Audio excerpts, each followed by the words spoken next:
subsidy. In other words, when the partnership is formed and these people come together and decide we're going to build housing and we need HUD's input on it, what HUD says to them basically is that we will give you your money to do this at a lower interest rate, but in return we must retain the right to control your rent structure and to set some standards in terms of your management and your accounting practices. Okay. Now, what are some of the guidelines? How does subsidized housing operate? And I mentioned that we want your input about public housing. You can call us here at Bay TV 471-3700 and we'll answer your questions on the air.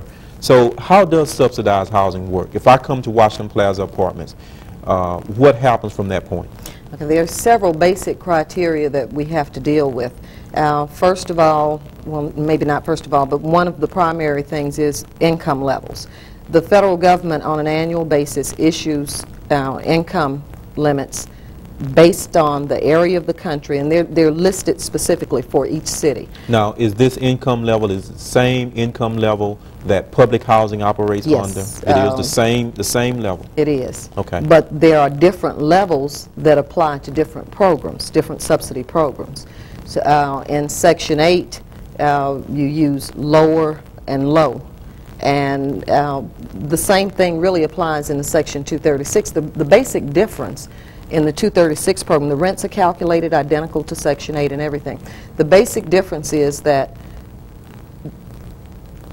we are designed to handle moderate income people more so than the very low or the high.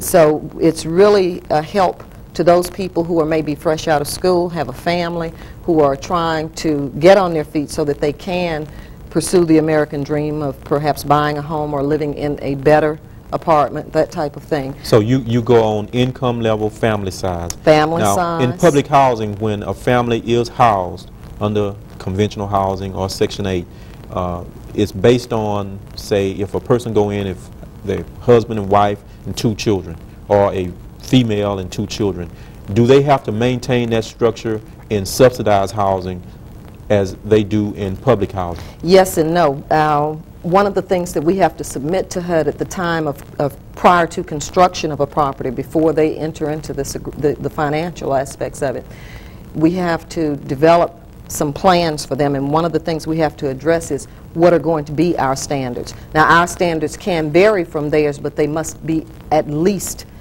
as positive from the tenant's point of view as the ones that HUD would present. So a tenant can't come in and with, say, myself and 2 children and say I'm making $11,000 a year, and then after I get the apartment, my friend moves in and together our income is $30,000 a year. Absolutely not. That's okay. Fraud.